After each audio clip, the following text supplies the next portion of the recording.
everybody. Hey, long time no see. Yes, sorry we missed a couple weeks. I feel like I'm Courtney, by the way. I'm Chloe. Hi. Last episode we recorded, though, we talked about how things were all fucking chaotic mess. And it just went bing, bang, boom from then on. Yes, lots of things happened. And I think that's just also... And Mercury was not in retrograde. I looked. That's so weird because I just was listening to a podcast and they were talking about, and they said the same thing. They're like, oh, it's not even Something's in retrograde, though. But they were saying on Morbid, shout out Morbid podcasts. I listen to them a lot. And she said, though, it was Ashley on there. And she said, it's usually, or a lot of times it's like the after effects after, because it was just in retrograde, but now it's not. But then we're like, getting the reverberations from it. Yes. I shit my pants at the salon 3 times.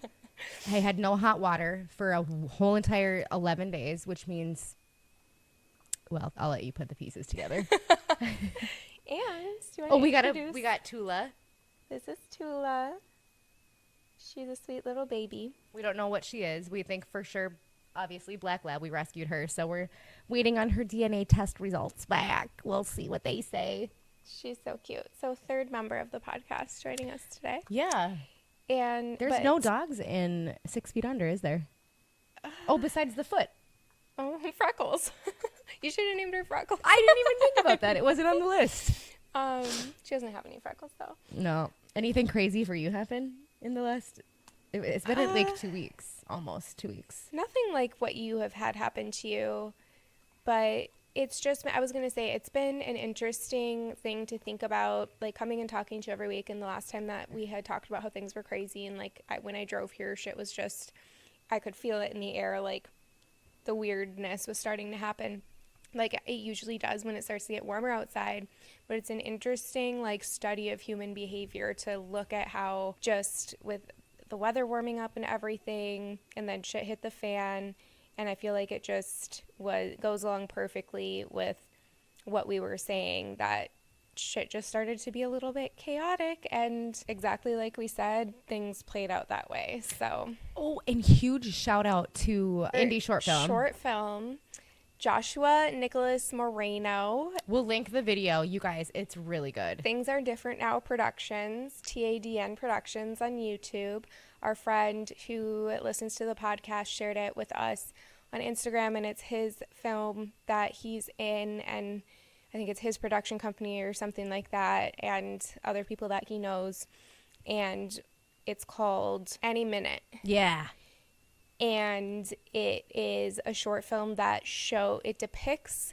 perfectly depicts the feeling that women experience when they're alone and feel like they're being preyed upon by a man. Honestly, I won't say anything more than that because I don't want to ruin it for you, but we'll link the film. It's really good, and we wanted to give him a shout out. Thanks for sharing it with us. We were talking about it too. We're like, okay, I love that he first of all does this and just felt like inclined to even message us, but even more love the fact that he thought that we would like it. I'm like, okay, so we have no diverging of our brand. We definitely know who we are, and that was cool. We're being read correctly. Drinking my water. Oh my gosh, she was literally sucking on your straw. Okay, well, anyway, we're here today to talk about the next episode. So today we're diving into 6 Feet Under, Season 2, Episode 3, The Plan. And let's just say this one has it all. Psychics, self-actualization cults, sex droughts, emotional breakthroughs, and a gun. The episode opens with one of the show's most tender death scenes to date as the psychic named Eileen comforts her dying husband in a moment that's both eerie and beautiful. Nate continues to wrestle with his mortality while Brenda pulls away, and Ruth dives headfirst into a chaotic self-help seminar that kind of feels like a cult, but surprisingly, it actually helps her crack open some long-buried emotions and reclaim a little personal power. Claire's world unravels when Gabe returns with a gun and a desperate plea, leading to one of her most intense and gut-wrenching scenes yet. Meanwhile, David and Keith find some emotional balance, Rico overshares about his sex life, and Nate is actually, that's not really true. Nate asked him to overshare. But Nate is just out here trying to figure out the meaning of it all. Buckle up. The episode's got emotional whiplash in the best way. Let's get into it. Okay, this is going to be really fun because I'm excited to rate this one. Yes. Only because it's been so long since we watched it. Yes. So. Like at least 3 weeks, probably. Or 2. 2 for sure for me because I watched it the day before we were going to record. I guess it hasn't been as long since we last recorded as I thought it was. No, Only 2 we weeks. just basically missed a week. Yeah. And hearing you say that stuff, I'm like, oh, yes, I remember that. Oh, my God. So I have a feeling this one might rate high, but we'll see what happens. Yeah, I'm excited too. Okay, so we open the 6 Feet Under episode in a hospital room with Michael John Piper, who is dying, and he knows it. His mother, Rita, clings to hope, insisting he's going to beat it. But his wife, Eileen, isn't feeding him platitudes. Did I say that right? Platitudes. Platitudes. Yeah. I think we find out it's cancer, but we don't know right what off kind the bat. or whatever. She's sitting at his bedside speaking to him gently, truthfully, because she knows. She feels it. Eileen's not just his wife. She's also a psychic. And though she doesn't say it outright, her intuition is loud and clear. She can see that Michael's time is near. As the ECG monitor starts to spike, she tells him he doesn't have to fight. That's just your body. It's not you. It's eerie, tender, and deeply 6 feet under, death viewed through a spiritual lens and not just a medical one. Then Michael begins to fade. He talks about their dog they had in Boulder. He's a good boy. And just like that, the tension breaks into something softer, stranger. He whistles. We hear a dog barking in the distance. The ECG flatlines. This is one of the show's quieter deaths. No freak accident, no absurd twist, just a man slipping away while the 2 women who shaped his life on either side of him, one pleading for more time, the other already halfway between this world and the next. It was a really sad one. They're all sad, but it was so sad to see him slipping in and out like that. Yes. And so young. And one of the things that brought me to some sort of spiritual mindset was Eileen saying that it's just your body. It's not you. Yeah. And I felt like it was so heavy. Because we've talked about this before. I'm not religious. I am spiritual, but I go in and out of what I actually believe happens. And I'm okay with like not knowing. Yeah. So I love hearing other people's ideas because it like to me is like a really fun thing to think about. And when she said that, it's just your body, it's not you, I was like, holy shit, maybe that'd be cool if that was so true. I do kind of feel like that. I think that there's so much that we don't understand, like as a human species. Absolutely. Yet but whether or not there is something beyond, I think, I don't even know. There's definitely a lot of unknown. Yeah, a lot of unknown, and there's a lot of people who do think that your soul lives on somehow, and it is. I can see like that the matter and the like physics actually there being like an explanation for it. We just don't understand it yet. I obviously have no fucking clue, but it is a nice thought. Yeah, I couldn't even have the conversation, but I can listen and hear, and I love hearing what people how they feel and how they think. And then him just being 49 years old, Rob turns 47. Oh, yeah. So, like, wow, that is really sad. It hit me, like, very crazy. Right. And it's different because I know you talked about the similar thing when we watched the Mr. Jones episode when Hattie died. Yep. But this is, like, the same, but even scarier. Even more because it's so actually young. Close to his age. But I was going to say, I won't say any names, obviously, but I have a friend who is a medium, essentially, and the way that she talks about her experiences with connecting with whatever it is that she's connecting with is like very similar to how Eileen talks about things, you know?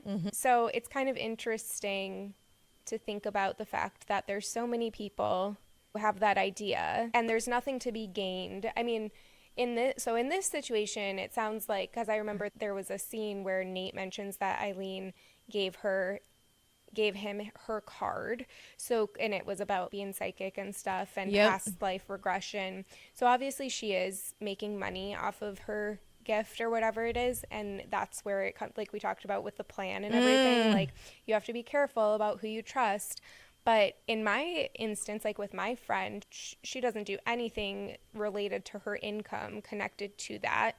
And she doesn't even tell people about it, like only small amount of people in her life know about it. So it's like, if there's nothing to be gained from it, and being friends with her has really opened my mind a lot up to things like that too. But it's like, when you know someone personally and you trust them, and you're not paying them any money, they're not gaining anything from saying, it's like, it really makes you think about it at the very least. It's interesting. Yeah. I mean, to that point too, and I'm not even suggesting that this is what she's doing, but people do gain things out of that stuff. Like, maybe they're gaining a friendship or whatever. I also was thinking with Eileen, I think one of the other gifts that she has is her empathic side. So not that I think you have to have that side to be a psychic or a medium, or to be successful with it, at least. Yeah, to know how to tap into it. And I don't know, you could just tell that. I think empathic powers, I call them powers, are so strong. They kind of suck sometimes. It's not always fun to feel all of the bad. Yeah, feel everything so deeply. But anyway, so then Nate approaches Dave. This is the next scene. Nate approaches David in the office to remind him that they have Mr. Piper's intake coming up soon. And he's joking with him, "What you doing, Dave?" Downloading some pics from mansluts.com, because David was on the computer printing things off, but only to realize that David is actually researching AVM in an effort to support and advocate for Nate. And I love that so much. So nice, but Nate didn't love it. Not because, I'm sure he deep down appreciated it, but I think he was just like, he's still not used to anybody else knowing that. Yeah. He doesn't want any more information. Yeah. Yes. Honestly. Yeah. So then Nate and David are at the casket wall with Eileen as she browses for Michael's casket, and she starts speaking as if Michael is in the room with them. She says, "I like it, but Michael thinks it's tacky." And David and Nate are confused, and she says, "I'm sorry, could you excuse me for a moment? I can't carry on 2 conversations at once." And she continues to talk to Michael and explains to David and Nate that she's fine, she's just a psychic. And David is like, "Wow, that must be very interesting for you." So clearly he doesn't believe it. No, he thinks she's nuts. And she says, "It's just more information. This room has a lot of pain in it. You have a lot on your mind, don't you?" To Nate. And she tells Nate, "Don't worry, it's okay. It's all going to be okay." And then she starts talking to Michael again, and David and Nate are obviously weirded out.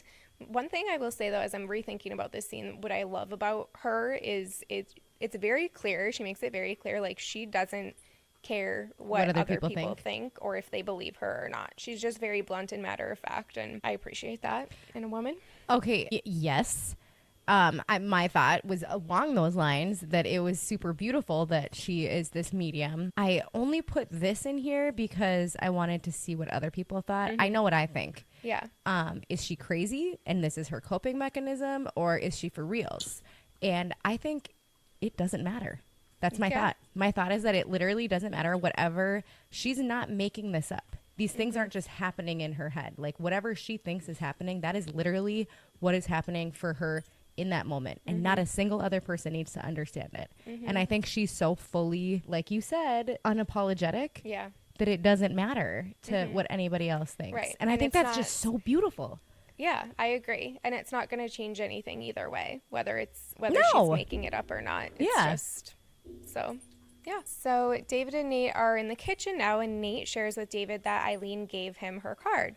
Spiritual consultation and past life regression. David is not impressed, and he's mocking her, and Nate asks him what he thinks happens after they die. And they discuss heaven and hell, and David says he doesn't know what it looks like, but he believes there are consequences for the way that we live our lives. As he picks out the Brazil nuts from his snack, he has like a thing of trail mix or something, and he's picking out the Brazil nuts. And Nate tells him sometimes he feels like Dad's around, and asks if David feels the same way. And David says no, even though we know that's a lie, because we see him talking to Nathaniel all the time. I'm like, why the fuck is David counting peanuts? And LOL to Nate trying to have a feel convo with David about death and their dad. And David's just like, nope, not having it. Yeah. He has so much. He is so... like learned behavior, or I think he is embarrassed about who he is and what he's in denial of a lot of things, and ashamed of like everything. Yeah, even things he doesn't he doesn't have to be ashamed about anything, but even though he's telling people he's not ashamed, like I think he still has a lot of work to do here, and it's just clear in that conversation. It's probably partially a defense mechanism too. Yep. Just constantly reverting to denying yourself. I know so many people like that. Mm-hmm. And you know what's funny? A lot of them are men. Oh, yeah. Well, yeah, that makes sense because typically, like stereotypically, I should say, emotions are feminine. Yep. You push him back. So it's really interesting to see Nate so in touch with his feminine side, but really it's just his emotions. Yeah. No, that's a good point. Good Lord. It is interesting. Yeah. What a weird person probably part of to pick to do this too, the hot one. Yes. It's probably what or at least part of what makes him attractive to Brenda, because she's so emotionally intelligent. Yes, and I think that's an indicator of just intelligence in general, is being in touch with your emotions. Mm-hmm. And she probably recognizes that and appreciates that in him. Yeah, because she doesn't fuck around. No. And clearly her ex-boyfriend has no idea. Right. From last episode. A dingbat. And she can see right through bullshit anyway. So, mm-hmm. So then David reminds him they have their independent funeral director's lunch to go to later on. And Nate doesn't want to go, and he says that they're freaks. And then Claire walks into the kitchen and tells David, no one likes the Brazil nuts. That's how, because I saw your note, and I'm like, that's what. So they put that in there, I think, just to show that they're all bickering as siblings. And then she says, it's polite for the first person downstairs to make the coffee, even if that person has a penis. And Nate retorts, it's also polite for the first person who uses the bathroom to spend less than 45 minutes in there, even if that person has a vulva. And then Ruth walks in and she says, oh, goodness, everyone's here. And David says, with all their genitalia. And Ruth is like, excuse me? Of course, with her crazy face. Yes. Love Nate's proper terminology and use of the word vulva. I was actually shocked that he used the term vulva. Me too, because I didn't even learn that term until I was like 25. Yeah. And it is not the typical. No, everyone says vagina. Yep. But the vagina is actually the muscle internally. Mm-hmm. And everything that you see on the exterior, your labia, your clitoris, the perineum, that's all part of your vulva. So I thought that was pretty cool. Yeah. So then Ruth shares that she's going to a seminar for the plan that Robbie invited her to. And Claire asks, isn't that like a cult? Which is funny because we were talking about it being a cult. And Nate corrects her and says that it's a self-actualization thing from the 70s where they yell at you for 12 hours and don't let you go to the bathroom. And Ruth is like, oh dear, should I bring a jar? So okay, so this was... Too. She hasn't even started it yet, right? Mm-hmm. We just knew about it because... She went to Robbie's graduation. And that was it. Okay. Mm-hmm, but she didn't do it herself yet. But she did get I remember the Snicker bars. But that was this episode. Yes. Okay. Mm-hmm. Then we see Ruth at the plan with Robbie listening as the host question. I'm excited to talk about this with you because our notes were kind of opposite. So listening as the host questions a woman, Tahira, on stage about why she can't forgive her father. We learn that he set her on fire for having a dream that she had given herself to a man that was not the husband she'd been promised to, and she had to leave the country so he wouldn't kill her. And then she turns and reveals burn scars on her face. And the leader of this plan, the woman, says to her, as long as you hold on to that anger toward your father, you will be on fire, and tells Tahira that she must invite her father to come and visit her. Okay, so when you're reading that about the dream, and so the dad had a dream. Yes. None of this even happened. I have to unfortunately admit, I do get upset with my husband from my dreams that I had the night before. Yeah. So I can totally see. He'll be like, what did I do last night in your dream that I have to apologize for now or whatever. I've never taken it that far, but anyways, so my thoughts are I'm totally so far on board with this weird ass plan / Tony Robbins shit, LMFAO. I love the metaphors and this woman's ability to understand people. She does it so naturally. It is honest to God insane to me. I would give her my money. The way that she commands the room and is listening and understanding everyone in their own different unique situations. Wow, I'm super impressed. Now you're looking at my notes. Nope, I'm sure I have rebuttals because I'm that weirdo.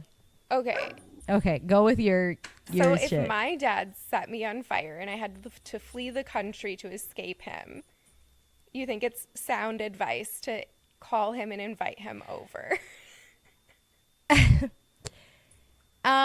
Okay. I do up until that point to me, that is a major red flag. To me, that's giving.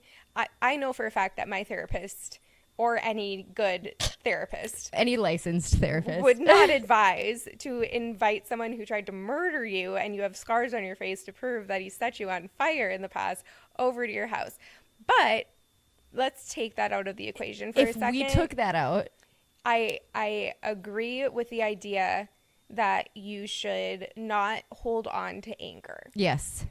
Because it is like her holding on to the fire. Right. And getting burned. I think better advice would be for writing a letter. I mean, I don't know. I wouldn't say that she needs to contact him at all. To me, that is like... You're really good at holding grudges, though, too. Psychopath, though. But seriously, though. Like, you... Yeah, no, I'm feeling you. You are under no obligation whatsoever Absolutely. to contact them ever again. Which is kind of what Ruth says. Yeah. Doesn't she get up and she's like, yes. You don't have to invite them over for dinner. Right. So I do understand. I don't think I would invite. I don't know. Because I'm trying to picture my dad doing that. Bob.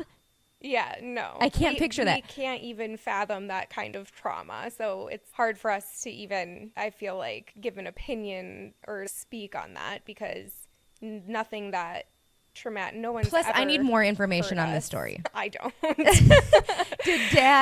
Is dad in a mental hospital? Is he okay mentally? Was this like a psychosis? Like a Billy Brenda situation? Yeah, that's where my head was going. That's a good thing. That's a good thing to think about because we do see Brenda forgive Billy, even though I would argue that she shouldn't be held accountable for forgiving him if she would have decided. Did she forgive him because she felt she had to, or because she actually did forgive him? Right. And we haven't even seen any more from Billy since she went and saw him in the mental institution that one time. But we will see him again. Yeah, he's like a cockroach. But yeah, I don't know. It's just an interesting take. I think this is a really good example of how I don't know what the right term for them is, but like cult type things draw people in, because we both said and admitted there's aspects to this that we can get behind. It's very encouraging and empowering and energizing. But then you get into this territory of messing with people's lives on a level that is dangerous. Mm-hmm. And that is, I mean, this woman is clearly not a licensed therapist. And if she were, she wouldn't be giving this advice for this woman to No, that's very unethical. Right. It's not ethical. And so that's like, anyway, that's not even anything that I wrote, but I wrote, what the actual fuck? This is telling me all I need to know about the plan. Fuck this lady. Others in the audience feel the same way, and they're shouting for her to stop blaming the victim. Yeah. Then the woman stops and asks the crowd, who thinks that I'm being unfair? And a large amount of people raise their hand, but Ruth doesn't. And then the woman calls Ruth out and asks if she agrees with her. And then Ruth expresses that she doesn't see why she needs to have him as a house guest if he did such a terrible thing. And the woman asks why she didn't raise her hand if she didn't agree with her, and insinuates that Ruth thinks her own opinion doesn't matter and that she's just a guest in her own house. She also did point out that she was trying to listen to her. She didn't raise her hand because she wasn't fully sure. She wanted to give her a chance. So this is interesting to me because we both are seeing this in a different lens. And I don't think either of us is wrong either. No. Yeah. Well, we definitely had different takes on it. Yeah. But I am nervous about myself because I would have been the person that brought my dad over for dinner. Right. Well, which is dangerous if you think about how. Well, it all depends on the circumstances. And if your dad did really light you on fire, you might say something different if that were absolutely the case. If this woman, okay, the woman who's doing this plan thing, she doesn't know, exactly like you said. We don't have any information that gives us any background as to the circumstances for why he said, well, okay, we know the story, but we don't know his mental health background, if he was, like, what the situation was. Mm-hmm. Maybe he fucking escaped from the mental hospital or something. That's not how she made it sound. But those are all very important details to know, especially if you're going to suggest something as far as encouraging someone to reach out to and connect with their abuser. You know what it almost kind of reminds me of? Did you ever watch the Twin Flames documentary on Netflix? No, but I might have to. Oh, it's pretty good. It's pretty interesting, and it's a very recent one. It's like a very recent situation that happened. There's basically this like cult type deal of this couple who claim they're twin flames, and they made all this money off of having these groups and courses similar to this of reeling people in and people having to pay to be in this group, but they were guaranteeing that they would help them find their twin flame. And then they were just like making shit up, like your twin flame is this person. Then they would be with them. And what's a twin flame? Your soulmate? Yeah, essentially. Okay. I watched it a while ago. I don't even want one. A couple years ago. No, I'm good. But it was very interesting, and it was a very good depiction. There was a bunch of crazy shit that went down. I don't remember all those details anymore, but a good example of how people can be in a position of power and take advantage of vulnerable people. I don't even think you have to be vulnerable, because you could just hear all of these good things and anybody would think they're great. Or vulnerable in a certain aspect area, I guess. Like everybody is searching or wanting or striving for something. You have to, you know what your avatar is going to be, and you're choosing this avatar that X, Y, and Z, and then you reel them in, and then you just sprinkle in a bit of chaos. Like just invite them over for tea and baguettes. Right. You play on their weaknesses, and like sometimes it's driven by money, or sometimes it's power, or both. Usually it's both. And sadly, a lot of times as well, it's fueled by the leaders or organizers like own fucked up psychopathy or whatever. Like I'm having a hard time still thinking that I don't know. I feel like the fact that she picked Ruth out of the crowd and knew all of that stuff, I was just very impressed. So either she is a crazy master manipulator that's very good at reading people. Well, I was going to say, like, she got me. It's not that she's stupid or bad. Clearly she's skilled at something.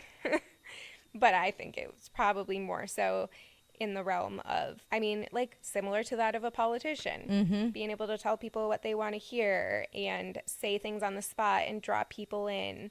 I mean, there's definitely...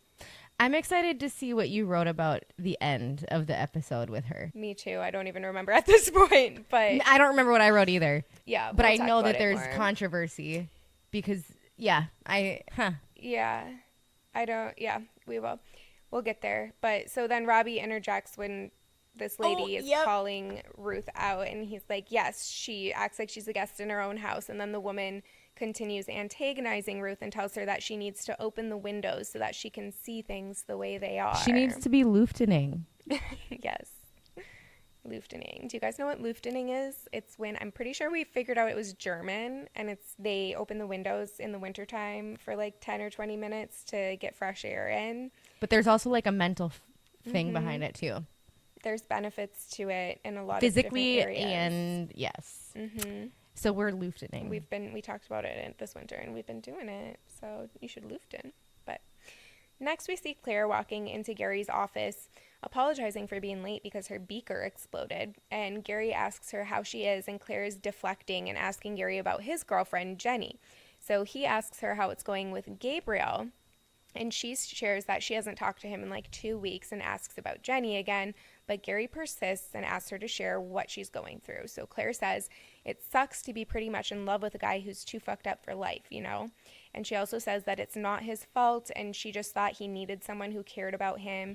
And Gary tells her that does matter, but no one can solve anyone else's life. And she goes, so your job is basically pointless then? And he's like, no one but a guidance counselor, I mean. So it was kind of, I don't know. It was endearing to me. I feel like Gary is just, well, up until, we still haven't gotten to the weird episode where he says something weird, but if I remove that from my brain, the fact that I know that at this point, he's just a dude trying to do his best. Yeah. Like, literally. I don't know. And he said that, and she came back with, well, then your job is pointless. And he just didn't have a smart comeback. He was like, except for guidance counselors.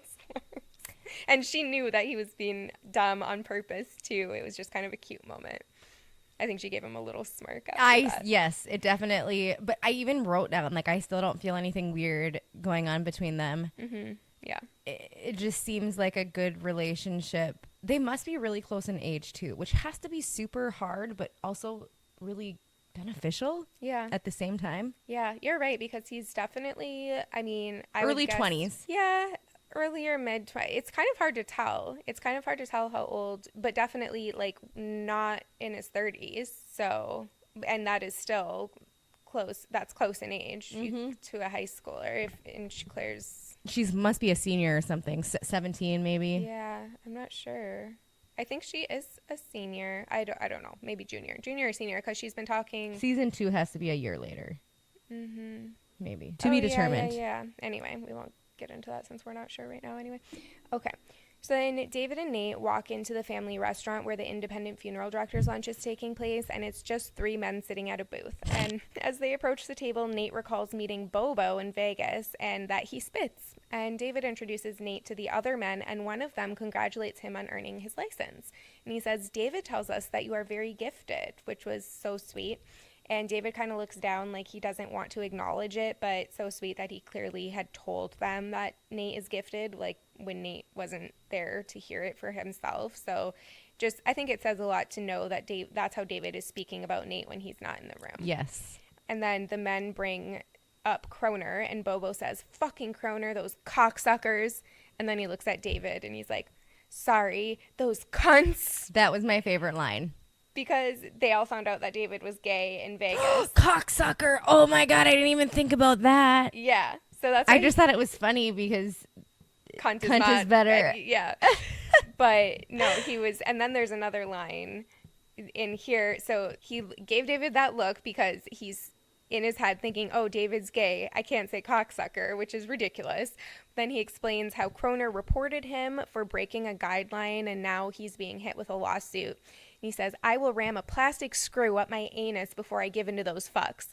Then he looks at David again and says, no offense. Because he's talking about ramming a plastic screw up his anus. But also, remember, we talked about the plastic screws that they put up your butt a few episodes ago. And that's where we mentioned. When you're dead? Yeah. Mm-hmm.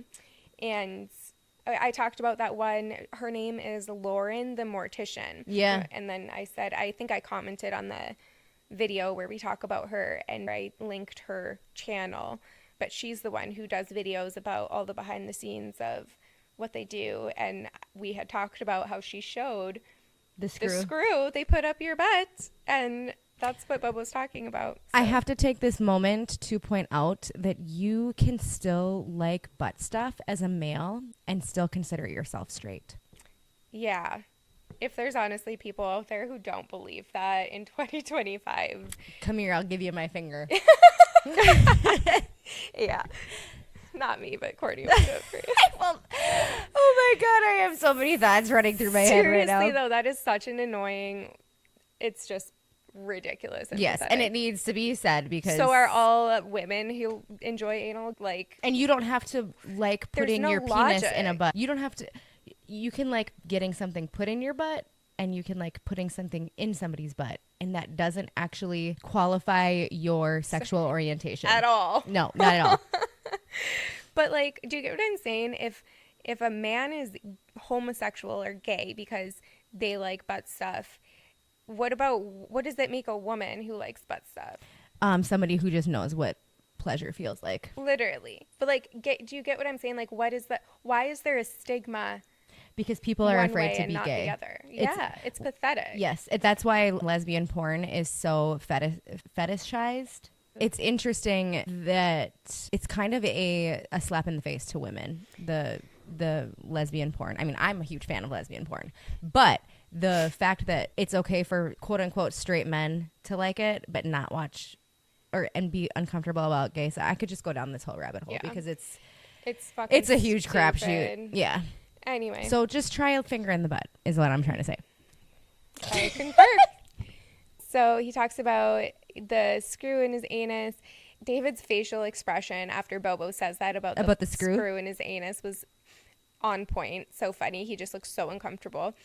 Then Nate joins in on the Kroner shit talking, and he really riles everyone up with his speech. And he says, we have to stick together and save our energy to fight Kroner, you know, Stan?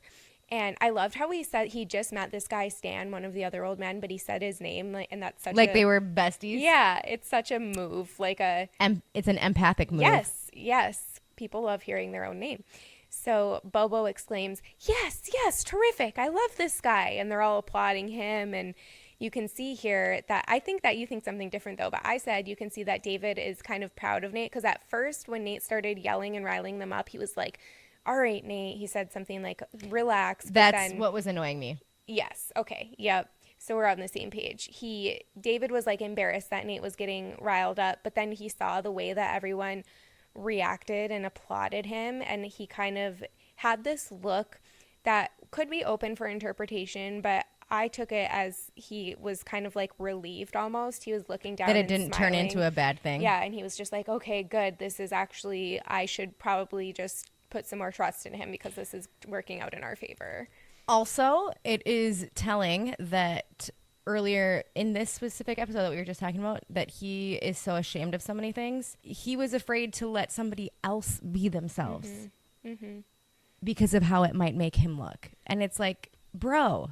Yeah, that is really interesting. I feel like I can kind of relate to that in a way, not Yes, I feel near. like you used to get annoyed of me. I used to feel so worried about everyone else around me and how they were acting, especially, and I think that came from a fear of getting in trouble. Yep, with your responsibility. Which it's similar. Yes, but David it's a little bit different, but I totally can see that. So then back at school, Claire walks back into Gary's office. She's confused and she's like, I don't know, Gary, twice in one day. And Gary, there's a little sexual innuendo there, kind of. I think so. Ooh, I didn't even catch that. It seemed a little flirty. Yes. And then Gary introduces her to Detective Reese, who asks her to sit down. And she asks her if she knows where Gabe is. Claire says no. She asks her if she knows that he held up a convenience store with a gun. And Claire lies and says no. And then she asks if she ever sold him embalming fluid. And Claire says no, which she didn't. So she doesn't believe her clearly, Detective Reese. And Claire insists that she would never do anything like that. And the detective walks out. It was actually kind of weird. She literally just didn't even say a word back to her. She just walked out of the room. But then Claire gives Gary the most angry look ever for what she is perceiving as him betraying her trust. And Gary was clearly uncomfy. But in my mind, like...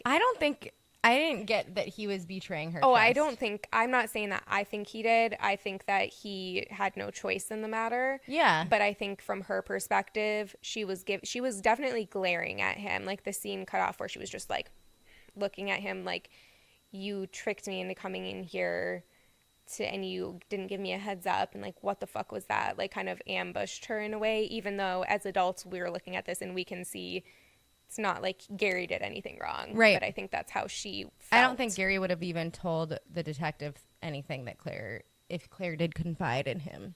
I don't think he would have. No, he was just used kind of as like a conduit to get to Claire, like provide the space and to get, because I don't know, also in a way that we don't know exactly what happened, but clearly Gary had asked her to come back to his office or somebody had to have told her to go to Gary's office.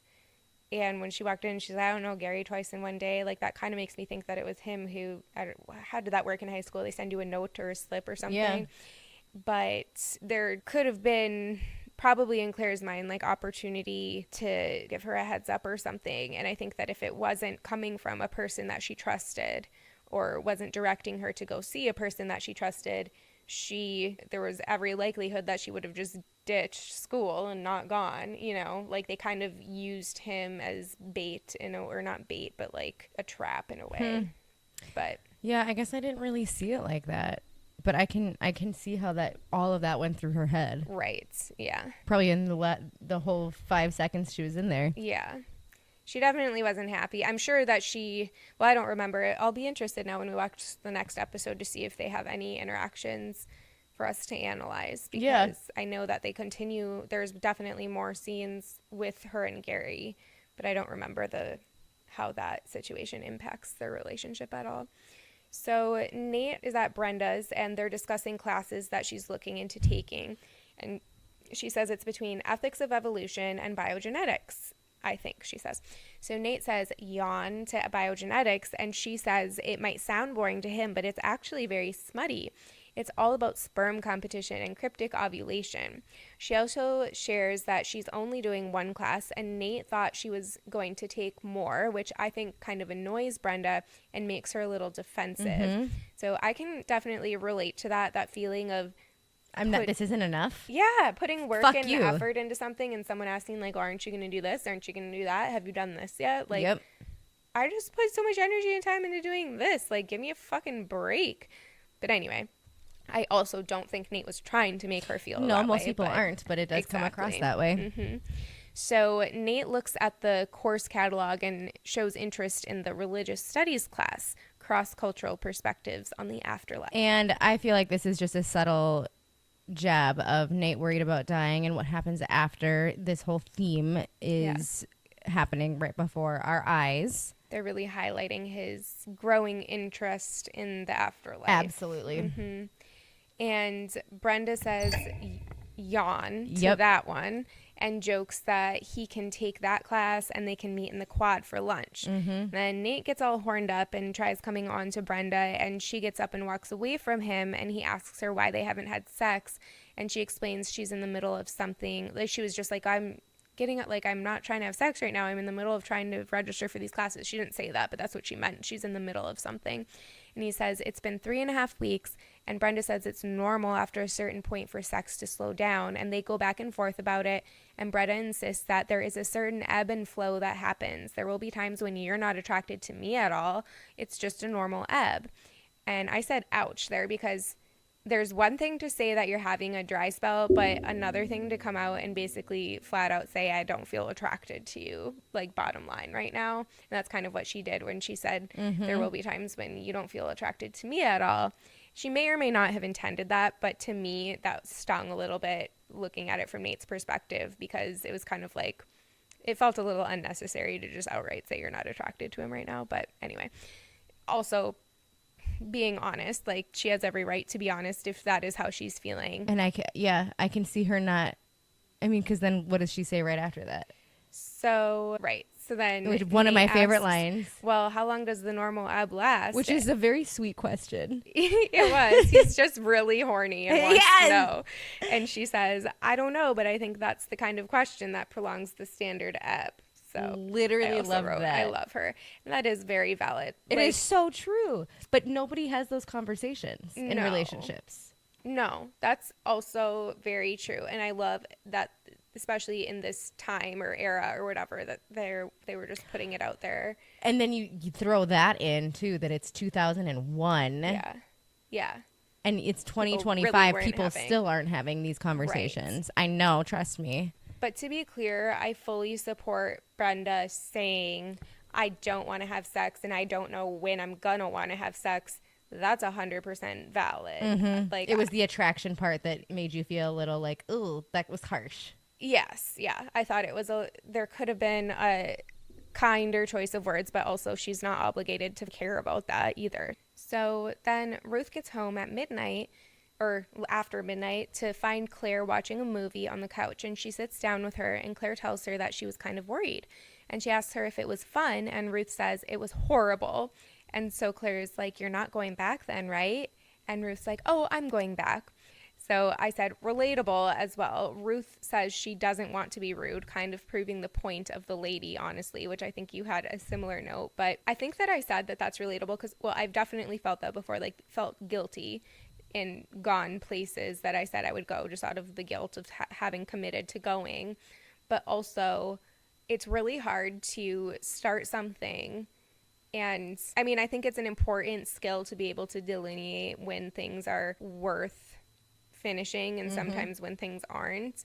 But it's definitely really hard to get excited about something and then start it and then realize and then stop. And so she was like, it was horrible, but I'm definitely going back. So I guess I was kind of relating more to the not wanting in general to give up or quit aspect of it, but also the guilt part too. Yeah, I am like the opposite. I really like don't want to do anything that I don't want to do, and I will just not go. Mm-hmm. And I'll find anything to whatever. You have always been good at. Like, no, that's just not serving me today. And I get better. I get way better every year I get older because I realize that my mental health really is. Yeah. I think that a lot of the times when I would be canceling on plans or not doing something, it was because it didn't feel right. Mm-hmm. And I would come up with an excuse. But now I know that I just bit off more than I can chew, which I'm also notorious for. Mm-hmm. So it's just, and I can see you being so responsible and you're going to go, you're going to do it, and you're going to finish. This bitch, I remember having this conversation when you were in Bemidji, going to college, and I remember talking to you, and you're like, I hate this. I don't even know if I want to do this anymore. What was I talking about, school? Yeah, teaching. Oh. You hadn't even started teaching. Okay. And you didn't even know that you wanted to do this anymore. And we had a conversation, and we were talking about, oh, well, what would you do otherwise? And you were throwing around the idea of like design. Do you remember this? No, not this. Well, I know that it was, depending on when it was, there was lots of I want to say you must have been living, I know it was. But you, not only did you continue and finish, you taught for 10, how long? To be fair, I was very proud and worked really hard and loved and you were very good at it. % of that time. So I think perseverance is important as well.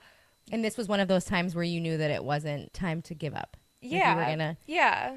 I knew that it was going to be hard. But I think too, though, like a little bit opposite of that and similar to what you just said, I have gotten a lot better at being able to kind of like what I said before. I still feel that kind of responsibility thing where I will a lot of times stick with doing things even if I'm not super feeling like it in the moment just because I have committed. But I've definitely gotten a lot better at being able to not commit or just being able to do kind of like what you said, like this, like protecting your peace essentially. Yes. Like this is not going to be good for any, like what are the pros and cons? Like I really don't feel good right now. This isn't like, if I go, I won't do things that ultimately are not going to do anything good for me if there's not something super big attached to it. Like I definitely still consider other people's feelings and how it will affect other people. The butterfly effect. But I but think, only to an extent. Yeah, like I think I will say no to things and cancel more comfortably now when I know that it's better for me to do that. To do that instead of just solely basing it off of, oh, I said would do this, I have to. Doesn't that feel good too? Mm-hmm. My favorite too actually is last week I canceled on Chloe, and I wish I could had the text message still, or it was a voice to text. I was like, I'm just leaving the salon. The one I saved. Yes. Should I play it? Yeah. It was funny. Oh my God, she still has it. And I then had to save this because it made me laugh. So I say this to her, and then her response is, well, if you change your mind later, I'll be out and about and ready, and I have the notes done so I can come over. I was like, that's not happening. Like, I will not be changing my mind. And that's totally fine. But the reason I said that to you is because I normally would have never said that because I'm never out and about. But I'm like, well, since I am, like, just in case, letting you know. But I definitely it did feel was super not different. expecting you to. Okay. It felt so different to hear you say that too, because you really aren't like out and about. No, I never. That was truly the only reason. It wasn't like, oh, I really hope she changes her mind. I'm just like, well, I didn't think that you were hoping I would. If she feels different, and because it was like going to be like 5 hours from now, I will literally be, because you were going to get ready anyways. Mm-hmm, I didn't think you were saying that, but I remember thinking, I ain't changing my mind. Yeah. And I kind of figured. Okay, here it is. Okay, so I am just now leaving the salon, and I shit my pants there 3 times. But listen to this. So the first time I'm wearing a dress, so I take my underwear off and like make underwear out of towels. Second, have to do the towels again, and then same with the third time. And to top it all off, I don't have a hot water heater because it's broken and isn't getting fixed until Saturday, which means I can't even shower. So I just look like shit and I smell like shit and I'm crabby. But I could really use your company. I just don't want you to be around me right now. I don't want to be around any person at all. Like, I'm not sick either. It's just the sphincter muscle cannot hold poop in. So I'm just a mess. Yeah, apparently this is the worst part. Like, from this week, probably this week and next week, I should be on the downward spiral as the Botox starts to wear off. Like, I'm at the peak of it. So that's really nice. And I'm healed, so I don't have to do it again, thank God. But, yeah, so it's just been a struggle all week. And I can't even leave anywhere to go shower because I have all the fucking kids. So we're just sponge bathing at home every chance we can and making it through. We're like fucking the Aztec living out of a bungalow. That killed me. So I saved that right away, and my response was like, I am so sorry. Do you want me to cut that out, or do you want to leave it? No, you can leave it. Okay. I had Botox on my butt from maybe some context. Yeah. I had a small tear after my last childbirth, but so they didn't stitch it up, and it just it never healed. It just kept ripping and ripping and ripping. I thought it was hemorrhoids. Hadn't seen anybody about it. Finally go in, and she's like, bro, this is a giant, very deep fissure. I can see your muscle tissue. So I couldn't even sit down. So they ended up doing Botox injections, 100 units on my sphincter muscle. And what it does is it paralyzes the muscle so that it can heal and doesn't open for poop, or anytime you pass gas, it would reopen. So the Botox I've never had before. I've never had Botox in general, and I didn't know that it hits like a peak and then it comes back down. So the first time that you get it, that day, it doesn't do anything. It doesn't. It just slowly starts to whatever. And so when that week was the peak week, it's actually this week too, but I haven't shit my pants yet. And it was just the Botox crazy. Is so it will stop moving, so it will heal. Correct. And it has healed. Okay, good. Finally. Good. It slowly started to paralyze, which means things were slowly, I would accidentally pass gas. You couldn't really hold anything in. And that's so interesting. It is. How they figure shit out like that. I know. When she first mentioned it to me, I was like, okay. And it's so painful because the Botox itself is really thick. And obviously getting a needle poked into your butthole is not going to feel good. So they actually put you out. I was under general anesthesia while they did this thing. I had to do a whole pre-op and everything. When was that? 2 months ago. Wow. That's fucking crazy. Mm-hmm. Yeah, the more you know. How did we get on that? We were talking about responsibility. Who knows? Yeah, responsibility and stuff. Anyway, you don't always have to do things you say you're going to do. Yeah. Because something about David, but anyway. Then Claire asks Ruth if she'd like some tea, and Ruth says, all right, what did you break? And Claire says, nothing. I was just being nice. God. And Ruth apologizes and explains to her that she was imposing her old blueprint on her, meaning that she feels like Claire is only ever nice to her when she has done something bad or when she wants something. I also disagree with this. Which part? That Claire does that. Oh, yeah. We haven't seen that necessarily, but that's what Ruth's saying, how she feels. So Claire tells her that makes her feel like shit. And Ruth says she's sorry, but that's how it seems to her. And honestly, a good conversation for them to have. Ruth excuses herself to do her homework. She has to write a letter to her dead mother and forgive her for all the terrible things she did to her, and a private letter to herself outlining how she wants to renovate her life. And then she says, good night, dear. And Claire says, good night. So I think I liked how, even though they had that little spat of well, that makes me feel like shit, I think when Ruth said genuinely, I'm sorry, but that's just really how it feels to me sometimes. And I think that she was just being honest, she was sharing her truth. And I think Claire did a really good job of allowing it. Yeah, allowing it and just accept it and not getting super upset. That's how you have conversations with people. Yeah, like that. But typically, especially with a mom and teenage daughter relationship, it doesn't Claire usually is go just that way. Way above yes. the threshold. She is an anomaly. For sure. So then I know most grown men that can't have a conversation like that. Literally. She doesn't she got a little defensive, but she was there to listen, and I think she's just so fair. Like Ruth said sorry and she was like, okay, she's sorry, and that's really how she felt. So then they both ended it with good night. So it was sweet.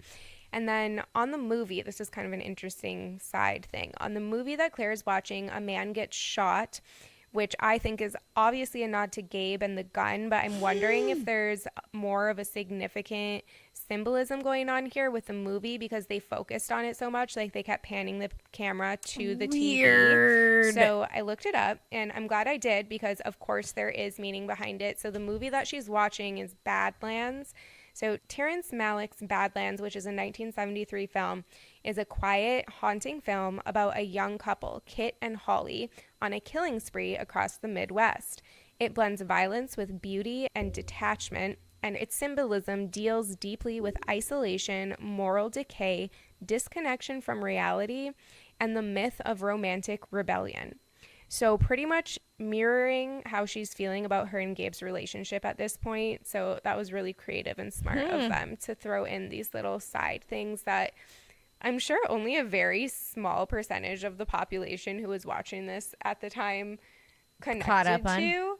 But because they didn't have time to rewind it and rewatch it either. Yeah. So you literally had to be someone who had seen Badlands and knew what it was about and knew the symbolism in the movie and that to be able to connect it to the situation. But it was clearly... And also have ADHD because you're looking at everything else going on in the scenes.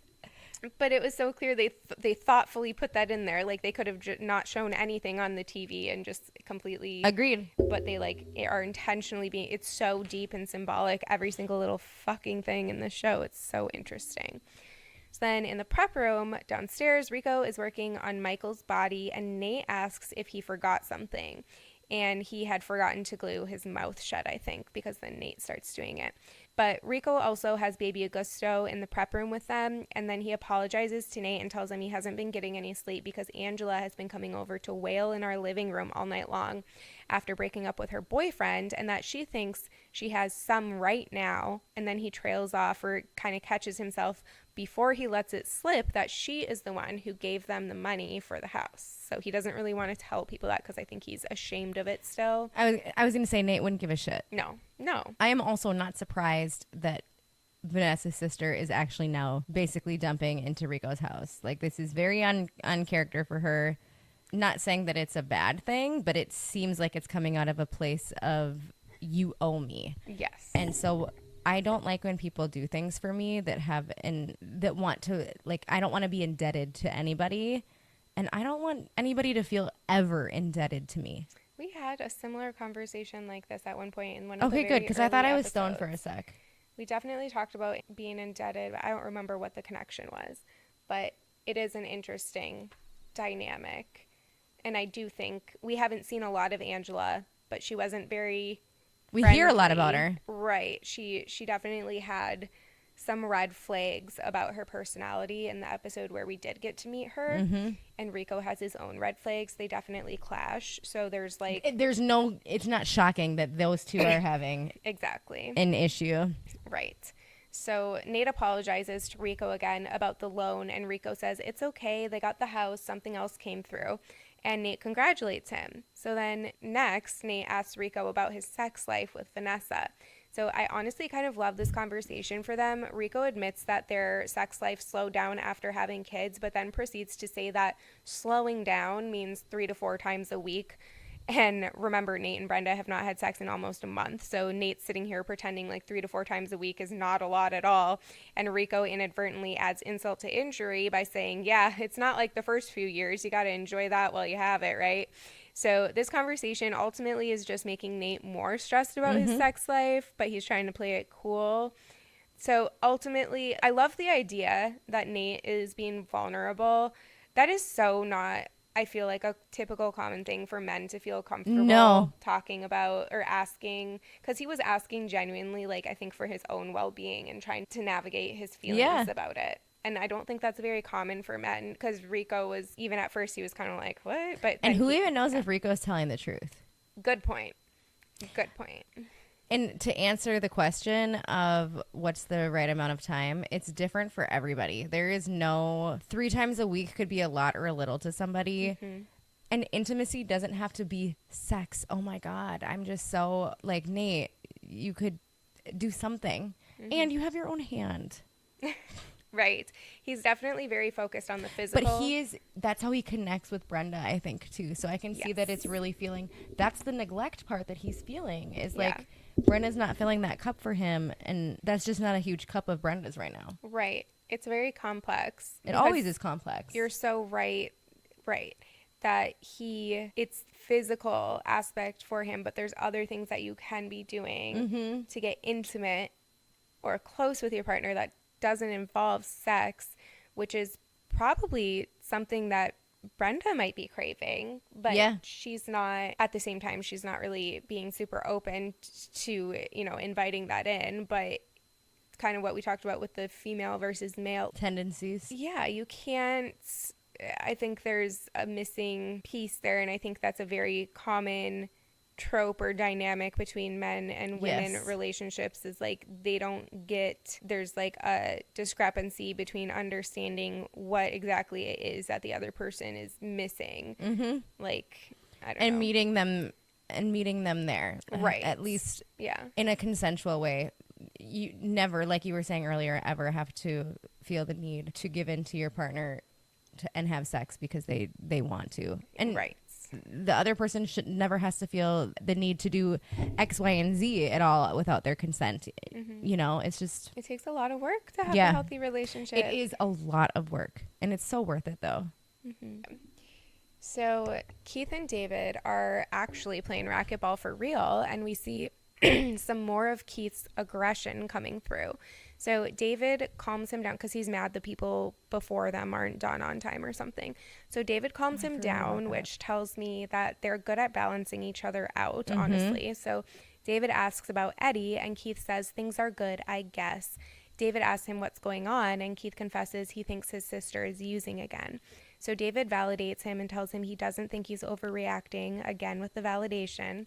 Then Keith tells David that Eddie hates racquetball and he can't play pool either. And David says, that's too bad, trying to play it cool, but is clearly doing a happy dance on the inside. I like that he is trying to be more respectful of boundaries now, though, even though we know he's still feeling things out with Keith. Clearly.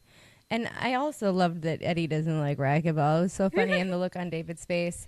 It's just so weird. That was so weird to me because it sounded like Keith wanted to say more about Eddie, but then deflected it about his sister.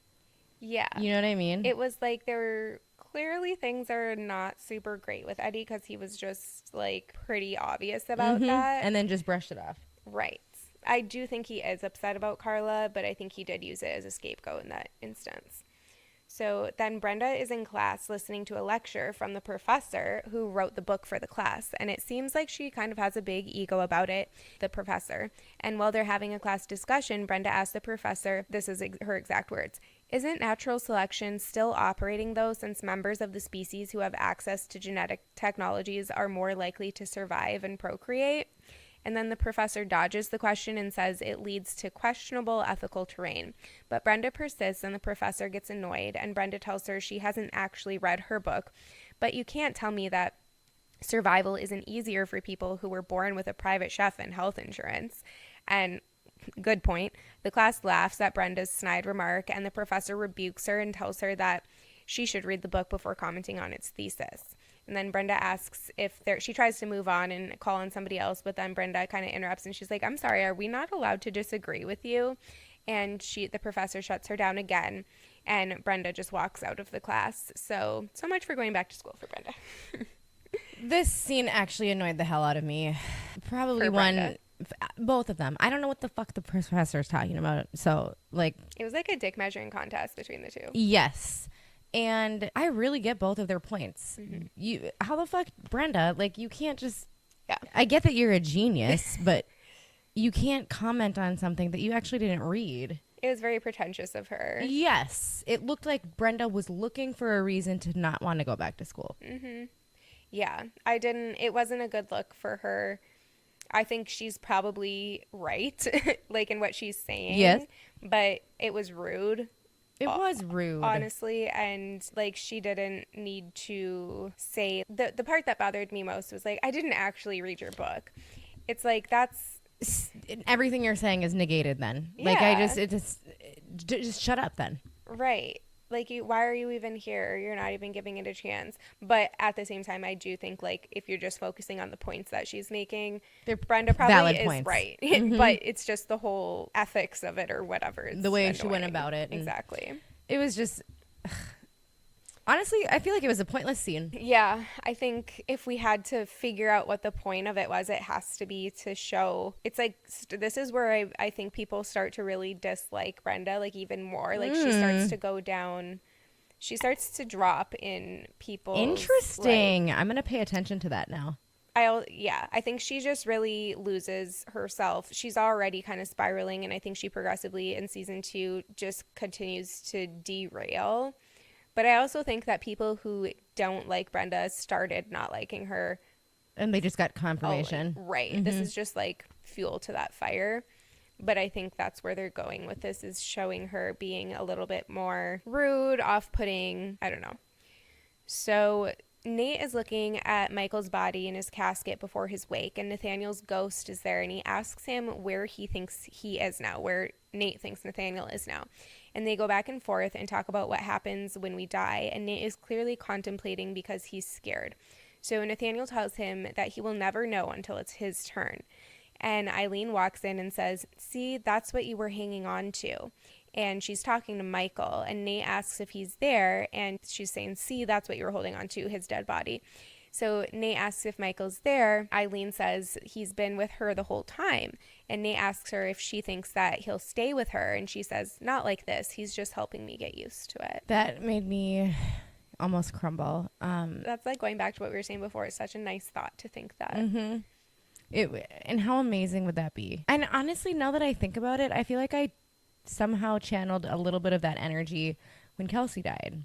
Yeah. Like, I definitely felt like she was still with me through a lot of the things. And now I don't necessarily need her around all the time.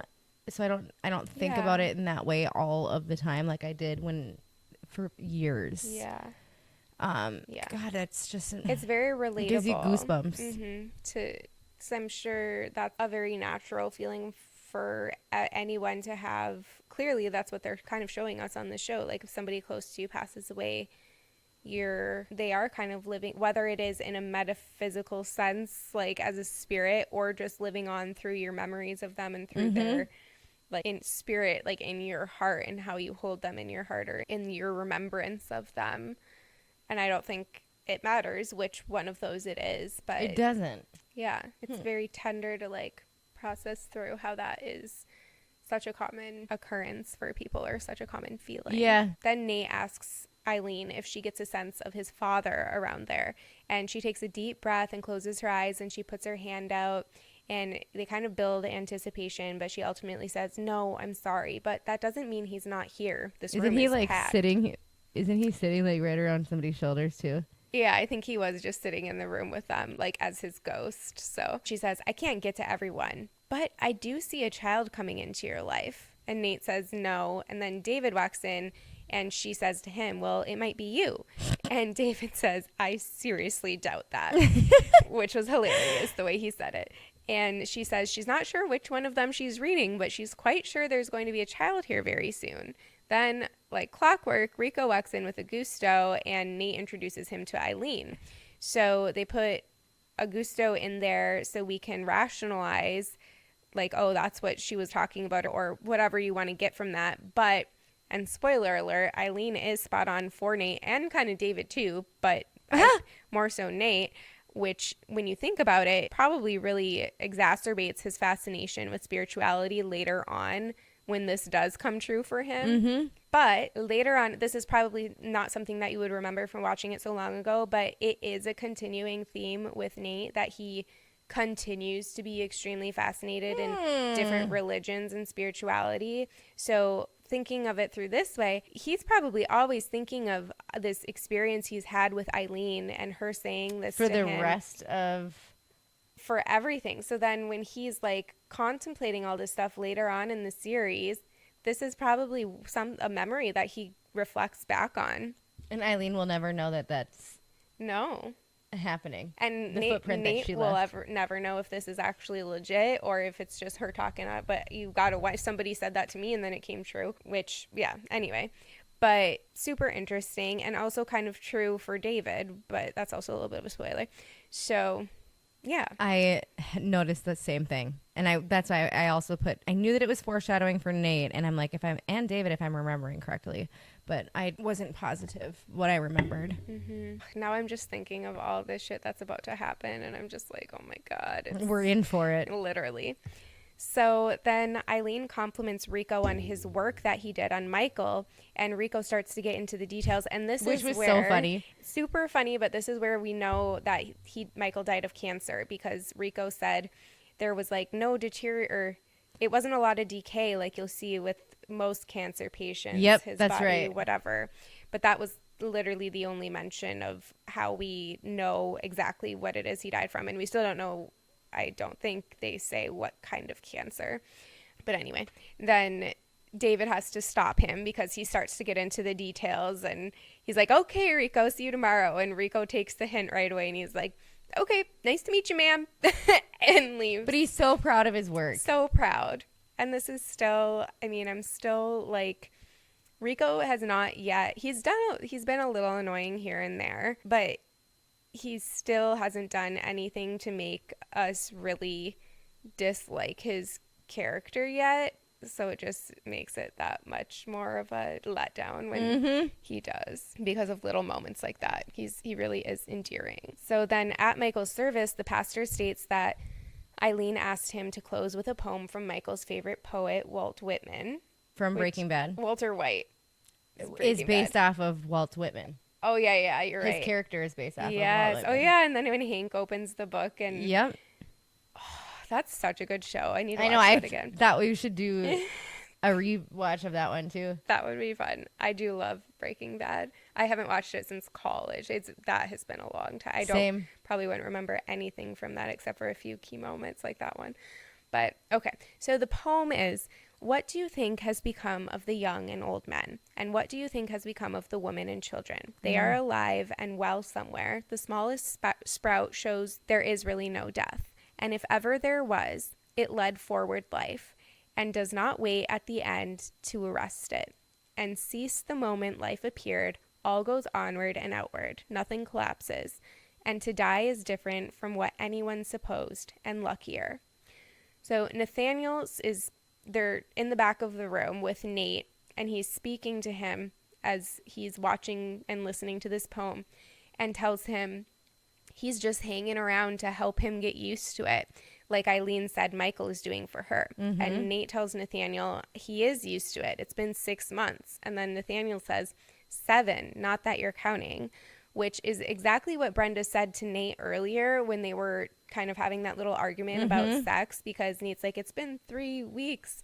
And then after Brenda was like, well, we've been together for months, or one of them said like 7, not that you're counting. And it's just interesting because the anniversary of Nathaniel's death is also Nate and Brenda's anniversary of like meeting, you know? Yeah. So it's just weird how they kind of connected that. And I'm like, I don't fully get the reasoning behind it. Yeah, like what they're trying to say. But it was just interesting to see that play on Nate's thoughts and think about how he's thinking about things. Right. Which, yeah. Because my thought about that was what I was just explaining earlier, which didn't happen. So that's interesting. Yeah. I'd be curious to hear anyone's thoughts of what that 7 months, because it did feel like it was he had this look on his face of it was a significant. And I think it's probably because Nate is so wrapped up in his head right now about his relationship and sex life with Brenda, and that Nathaniel is a product of Nate's imagination. So we're kind of seeing reflected in Nate's mind what he's thinking. Maybe it's kind of to highlight that he's getting to a point of like, ooh, should I run from this relationship now because this is the longest relationship I've ever had? You know, I don't know. So then Claire approaches Nate after Michael's service and tells him she wanted to ask him something, but David walks up and interrupts them to tell Nate that Bobo sold to Kroner. Nate is shocked and says, Bobo sold? My Bobo? You think he's got a plastic screw up his anus right about now? Son of a bitch, I'm going to go call him. And storms off, which is so typical for Nate. I love that. And then David looks at Claire and asks her what's the matter, and she just scoffs and says nothing and storms off, which I did feel for her there because that sucked. And then Keith is at Carla's apartment with Taylor and his mom and asks his mom where Carla is, and she says she's just working late, and Taylor interjects, "Why you frontin'?" Love her so much. So Grandma tells her to go to her room, and Taylor tells Keith, "Mama hasn't been home since Tuesday." And Keith's like, "What?" And Grandma tells her to go to her room right away, and Taylor protests, "But my stomach hurts." And she says, "I'll get you some Pepto-Bismol." And Taylor says, "I don't want none of that nasty shit." Then "Go on. Shit, bitch, I gotta get my goods," she says. So she's just, okay. She is, I feel like they're trying to communicate to us that she's a little bit, I don't know, unsupervised. She's been exposed to language or experiences that have led her to believe that this is an appropriate way for a 12-year-old to be speaking to her grandmother, whatever. So, which is, I'm sure, very troublesome for Keith to see. Yeah. Because he even says, he tells Taylor not to talk to her grandmother like that, and she mocks him. And which is so funny. That's not the Taylor that we saw in the other episode. Not at all, but it makes sense when you consider the fact that Mom hasn't been home since Tuesday. She's acting out. And so she's like, "Don't talk to your grandmother that way." And then she gets up and goes to her room, and then Keith asks his mom if she's sick, if Taylor is sick, because she said her stomach hurts. And she says, "Oh, she says that for attention. She says that every night." And then they argue about Carla, which, about the stomachache thing, that's so true. Anxiety, 100%. And I used to do the same exact thing every single night. It's not, she's not making it up. Her stomach really probably fucking hurts. She probably has fucking anxiety. And they don't have a way to explain it. They don't know what that means. So that's what you say, like, literally. How do you feel when you have anxiety? Your fucking stomach hurts. Yeah. And if it happens every night, it's not a made up fucking thing. Right. Exactly. But that's the generation. That generation is, yeah. For sure. And so they argue about Carla, and Keith's mom is protecting her, and Keith is pressing her that it's not okay that she's been gone for this long. And Keith plays the message on the answering machine from Carla, which clearly shows that she's in a loud place with other people, making Keith even more confident that she's using again, because you can hear people kind of partying in the background, and she's like, "Be quiet," whatever. So I feel like we have more information now. Like last episode, we're like, we just need more information. We just need more information in order to decide, like, how we feel about this situation. Keith and his mom get into a yelling argument, and she says, "I am your mother, and you will respect that, or I will smack the black right off of you." Love that line. So also giving us more insight to their abusive dynamic that Keith grew up in, which we talked about before. So it really wasn't, I think that his dad was probably more physically abusive, but it looks like his mom has the same attitude. But yeah, what are your thoughts on, like, this situation with Carla now that we know that she's been gone for 4 days and most likely is using again? Yeah, I'm still rooting for her. Yeah. I definitely don't want her to fail or lose. Yeah. But I definitely feel more justified in feeling bad for Taylor. I'm feeling more in the lines of kind of wanting to protect Taylor or maybe justice for her. I want Carla to be doing better. I don't want her, like I said, to fail or to lose Taylor. But I think Keith's worry is warranted. But he's also probably not going about it in the right way. I feel like they need a third party that's a little bit more calm, because both like of them, therapist? Yeah, or David. Like, I feel like David could level head. Not that he needs to or has to be put into this turmoil, but right now they're both. He was, and Grandma and Keith are not seeing eye to eye, and they're both extreme on their ends. And I don't think either of them's necessarily wrong, but they're not helping. Neither of them is helping the situation. You know who probably would be really good in this situation is Nate. Yeah, can we call him? But yeah, too bad he's not involved at all. But anyway, yeah, it's just kind of sad. So we're learning more about those dynamics. So then we see Brenda sitting at a bar in a restaurant waiting for Nate when a man named Scott Axelrod sits next to her and starts hitting on her. And she once again makes up a new identity. This time she is Candace Bavard. She's a sign language teacher for the newly deaf. She even, I'm pretty sure, I don't know for sure, but you asked this, I'm pretty sure she makes up the sign language that she's doing. And Scott says, because he asks her a question and then she does some weird like do, which probably was made up. I don't know. But also I wouldn't be surprised if she knows sign language because she's so smart. Anyway, Scott says, how noble. And Brenda, aka Candace, says, oh no, it's very lucrative and I really enjoy communicating with my body. Clearly intentionally a sexual innuendo. And then Nate walks in the restaurant and she excuses herself and Scott gives her his card and watches her greet Nate with a kiss and smirks to himself. So he clearly saw that they're together and didn't care, which he didn't care. Clearly she didn't care either because she was flirting with, she's the one who said, I enjoy communicating with my body. So I feel like that gave him some sort of like, she must want to fuck. Yeah. He probably thinks they're engaged at this point. She just gave me her whole life. I loved the Candace Bavard name. I was like, why aren't we that good? She just like a good name. Quickly off the top of her head. Yeah. Also curious about the sign language. And it was interesting. So we're starting sign language because my oldest daughter is actually newly deaf in her right ear. Not newly. It's new to us. We didn't know about it, but she was born with this. And so I was like, I'm going to figure out the sign language thing because we've been starting to learn very limited things. Yeah. But I will come back to this and figure out what it is. Figure out if she's being for real. You'd think that they would put a real sign language in there. I don't know. It would also be really funny, though, if she just made it up. Like, that would add to her boldness. Yeah, so true. But either way. I wouldn't be surprised either way. Yeah. So back at the plan seminar, the woman tells the crowd that it's time for them to go and call the people that they need to make repairs with the phones that they have in the hall. And Ruth asks Robbie where she can find a Snickers bar, and he tells her he read her private letter to herself, and if she really wants closeness in her life, she's going to have to start major renovations. And he tells her to call her kids, and Ruth protests, I don't even know where my kids are, and the last thing any of them want is for me to call them on a Friday night so that I can put a new flooring, which was good. I love how she's getting more, like, witty, I guess. Yeah. So Robbie picks up a phone and hands it to Ruth and tells her to start with Claire. And Ruth pretends to call Claire and spill her heart to her using the plan language about infrastructure, etc., and tells her she's sorry and she loves her. And Robbie is excited and tells her that was so good.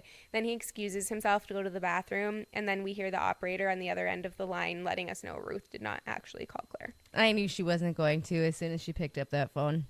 Even though I've seen this before, I didn't remember that. But I knew, like... I do like watching Ruth go through this plan thing and maintain her boundaries. Like, yeah, she's taking what resonates, but not letting them walk all over her, kind of. Like, I don't think it's always 100% intentional, but in this case, I don't know. I was happy kind of that she didn't call Claire. I think that she needs to be doing things on her own terms and her own time. Right. Yeah. And maybe it's good to get a little push from this stuff or from whatever. It's like cracking open the shell for her to whatever, but she doesn't have to go all balls to the wall because, like you were saying before, this is stuff that a licensed therapist should be navigating with, not... Yeah, this specific plan or whatever this is, it's really borderline. Like, I think if they made some adjustments, it could be really good. I think the foundation and the idea of helping people figure their life out is good, but there's some lines that they're crossing in terms of ethical behaviors. Yeah, and boundaries and just assumptions that are being made. Like, you can't possibly know that this is going to be the best advice for every single person's situation. You know what I mean? Especially, like, perfect example for Tahira or whatever her name was and her dad. Like, that advice that she gave her to make repairs with her dad would probably be fantastic advice for a lot of people. But in that one situation, probably not the best suggestion. Because, like, he already tried to kill her once. Worst case scenario, he's going to try to kill her again. Like, what do you know, like, he already literally set her on fire. I just can't get past that. Okay. And I'm like, woo, yeah, let's give it a call. Oh, Jesus. But I do think that we are... So next as time much as we disagree, I think we are on the same page. Well, yeah, when you point it out like that... Right. Like, but to me, I wasn't seeing that stuff. So it's so funny. You can see things with different lenses. Sometimes I feel like I shouldn't even be making decisions by myself. I should like have somebody else. It's always important to look at things from a different perspective. Yes. Always. And I feel like when we do this, we both do that a lot, where we share. Oh God, yeah. Different perspectives. That it's good to broaden your. To be open to the idea that it's not everything that you see is not doesn't have to be. Look, it's so valuable to really truly be able to have like like this what we created here, but it's the example I'm talking about, but really in any situation, creating a vulnerable space to actually be able to share without fear of judgment your perspective on something, because that truly is so rare. I mean, you really can, and you can learn so much fucking shit. So much. You can learn so much from about just the way the world fucking works, just by being open to other people's perspectives and learning from them. And truly, I can't think of a ton of places where I have truly felt safe doing that. I think there's being confident and like courageous enough to share your feelings and thoughts about something, but then it's different to actually feel like you're in a safe space where the people around you are going to provide that dialogue that will facilitate that actual like valuable conversation. Yes. Because you can spill your guts and share everything you think without fear of judgment, but that doesn't mean the people around you are gonna appreciate it. They might judge you, they might this, they might that. Are they going to add anything to it? Yeah, are they going to, they're not going to, it's just going to fall flat. You know what I mean? You just basically wrote it on a piece of paper and burnt it in the fire. Right. Versus looking for feedback, trying to understand something. And learn and grow together. Yeah. Like, that's right. Yeah. So anyway. Okay, so then we see Claire Lane in her room with a bunch of candles lit, listening to the song You Were Right by Built to Spill. I love looking into all the little details of all these things, but it's a song that captures a deep sense of existential frustration and alienation, which is right on par for Claire. The phone rings and Claire answers. It's Gabe calling to tell her that everything is all fucked up and he needs her to come and pick him up. And she's asking, where the hell have you been? Tells him the cops have been looking for him. And he's like, yeah, that's why you should come pick me up. Blah, blah, blah. And she asks where he is. And he tells her that he's up past Woodland Hills. So where the fuck that is? Yeah, I actually did look that up, thinking there would be a significant. It wasn't. It was just an area. There was no like significance to him being there. It's just like a sub area of LA. But yeah, and I was like, she better not be fucking going. She was definitely going. So then Nate and Brenda are having dinner together. She tells him about her experience at school and that she's not going back to school anymore and she doesn't know what's next. And she asks Nate how his day was and he tells her it was weird. They buried a psychic woman's husband and she was still like talking to the guy. And Brenda says, that's sad. And they get into a discussion about spirituality again. And Brenda is very scientific and nihilistic minded and Nate is very spiritual. Brenda says, I think people live on through the people they love and the things they do with their lives, if they manage to do anything with their life, giving us insight to her feelings of inadequacy about herself again here. So she was essentially kind of throwing a dig at herself, and which I don't agree with, but I know that's what she's thinking. And Nate presses her about there being something bigger, a plan. And Brenda says, nope, there's definitely no plan, just survival. Not knowing how much this is probably hurting Nate because she still doesn't know about his AVM. And Nate asks her how she can live like that. What if she found out she was going to die tomorrow? And she says she's been prepared to die tomorrow since she was 6 years old when she read about the effect that nuclear war would have on the world.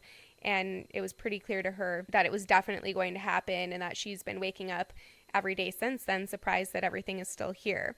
So going back to the high intelligence being such a heavy weight on her, like we talked about in like first or second episode with that quote from Virginia Woolf talking just about how depressing it can be to be so aware of the reality of the world. And Nate tells her that he doesn't understand how she can live like that. And she says, I thought everybody did. My fucking mind was blown because how many times do you go through your life? I just, that quote just like hit me. Do you think because she's not even like fully realizing that other people are in such denial about? Possibly. I think it just made me, I don't know why. I'd have to unpack it more. Yeah. I mean, it definitely is powerful in showing us how dark her thoughts are. Yes, it was very depressing listening to her. There was one thing that you said in the beginning. This pissed me off. That Brenda said, "Oh my God, that's so sad," and she almost chuckled when she said it. Yeah. And I was like, "That's fucking rude." That didn't seem on character for her. Yeah, you're so right. It's so interesting to watch you because you love Brenda so much, and it's really just highlighting for me how off there. It's like very subliminal, but like how off-putting they are making her character slowly. But it didn't seem right. Like it didn't seem like that would be something she said. So she's obviously fighting something too. Yeah. Yeah, I don't know. I didn't like that either. It was the rest of what she said seemed on par for her. Yeah, but that one. She's not usually so judgmental. Yep. And I think that maybe she is kind of, that's what we're seeing come through. Maybe some maybe it's connected to the insecurity she's feeling about not having, wow, that's actually probably what it is because she's feeling inadequate. And what do Which makes the writing even more amazing. Literally. But what do you think about all the people who feel inadequate? What do? They have to tear somebody else down. Exactly. Her teacher, the psychic, those are both of the moments that we said we didn't like about it. And that's because it's out of character. And it seemed wrong, yes. Wow. Huh.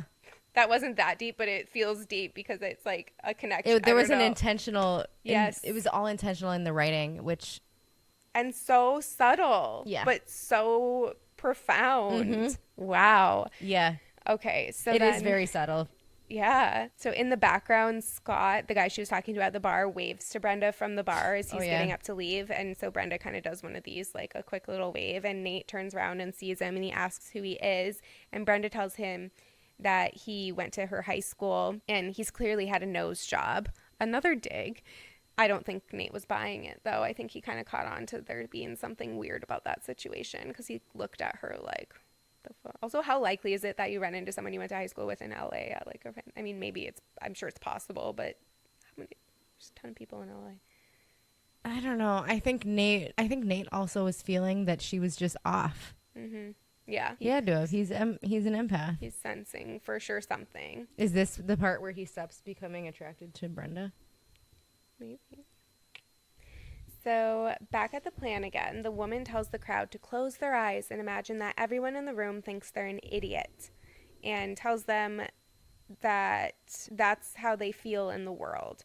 So Ruth sighs and the woman tells her to close her eyes and feel she's an idiot. Now tell me when you get the joke, she says. And the crowd starts laughing. She asks Ruth if she gets the joke and Ruth says, "No, I'm an idiot." This whole scene had me cracking the fuck up. I wanted to see Ruth just fall asleep. She did a little head bob.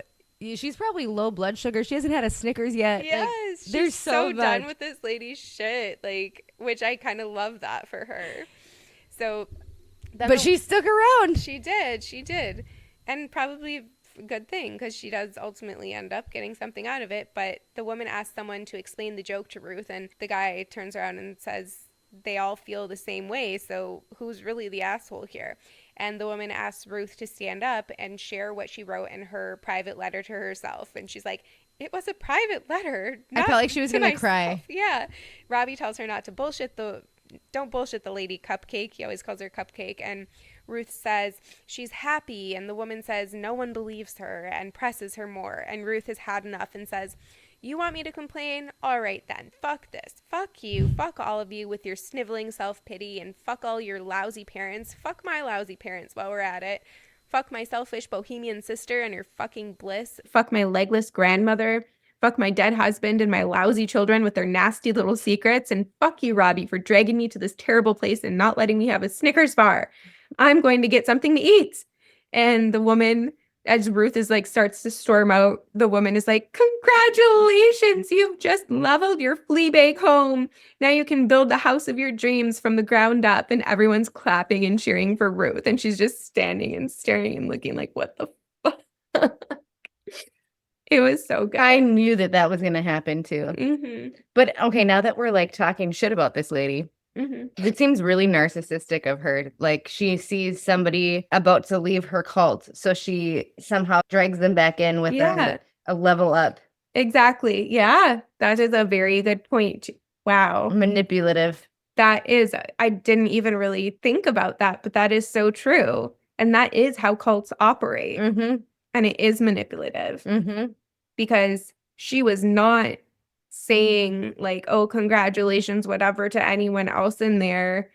She was kind of continuing on, like, I don't know. We don't see it really enough, I guess, to pass judgment. But for the most part, she's kind of not necessarily putting them down, but gaslighting them in a way sometimes. I just think I am so stuck on the fact that it's just not a one size fits all solution for people with severe trauma. So you can't just be saying this shit to them. And like, essentially, she's just manipulating everybody the entire time. But you're exactly right. As soon as Ruth got up to leave, she was just like, you win. You did the best job ever. Here's a big bonus check. Yes.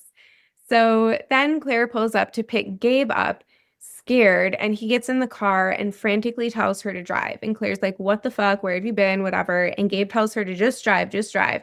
And then he'll tell her. And as they're driving, Claire asks where they're going, and Gabe tells her to head to Angela's Crest. So Claire says, that's like where serial killers go to dump the bodies. Can you think of someplace creepier? So I looked up Angela's Crest, and this is what I found out. This one is actually kind of interesting, just background information. But winding through the remote and rugged San Gabriel Mountains, Angela's Crest. San Gabriel Mountains. Oh, I didn't even notice that either. I wonder if that is intentional or just whatever. But anyway, Angela's Crest is scenic, but also desolate, with sharp turns, steep drop-offs, and long stretches without cell service or human presence. And its isolation and history of accidents, disappearances, and occasional crime give it an unsettling vibe. So that's the background there. So that's why she said it was so creepy. And Claire asked Gabe if he's fucked up, and he says, well, what do you expect? Everything's fucked up for me right now. And they start kind of yelling at each other, and Claire tells him, they know you gave Andy the fry and you robbed that store, Gabe. You need to turn yourself in. And Gabe's like, yeah, right. Like, no. I am very nervous for Claire right now. All I can see is Gabe being unstable. And then the part where Claire says, what are you going to do? And Gabe says, I don't know. That's what I'm trying to just figure out. And literally his previous 3 sentences were just talking about how fucked up he is. And I'm over here thinking, like, how are you going to figure anything else out right now while you're fucked up? Like, you can't. This is just like, what's your game plan, man? Yes, and I'm literally nervous for her life. Claire into it. Yeah. Like, what do you expect her to do? I don't know. It's so infuriating. So this is abuse in my opinion. Like, I don't even know. I'm just nervous. Like emotional abuse at this point. So they are at a stoplight, and then the guy in the car next to them is kind of catcalling or yelling out the window to Claire, and he's like, hey, baby, you like to suck blood? Because and I literally eye rolled at him. Yeah. Like, I was so fucking like, fuck you. And then okay, yes. So because she's driving her hearse, and that's like the thing that they say, like, people call her a vampire or whatever, Morticia. So this guy's like, oh, hey, baby, you like to suck blood? So Gabe yells, shut the fuck up, you fucking loser, or something. And then the guy says, oh, look, you got a corpse in the front seat. Then Gabe pulls out a fucking gun and shoots at him and tells Claire to go, go, go, go, go. So she is screaming and crying, pulls off to the side of the road after she goes through the stoplight, like, and drives for a while. He went down too. Yes. We just see, like, you don't know what happens yet. You just see the gun go off, he shot into the car, and then they drive away. So you don't see exactly what ended up happening. She's screaming and crying. She pulls over and tells him, we have to go back. We have to go back to make sure he's okay. And they're screaming at each other. And Gabe's like, I didn't hit him, okay? And Claire tells him, while crying, that she can't help him anymore. And Gabe begs her, and she says she's going back and tells him to get out of the car. And she grabs his gun and tells him to get out again. And he's like, don't do this to me, blah, blah, blah, blah, blah. And then finally he gets out, and then... Which I feel like never happens. In Claire's situation, she would be dead right now. Like, if this was real life. She did grab the gun, though. She would have been dead before then. Yeah, right. In most of the time, that is true.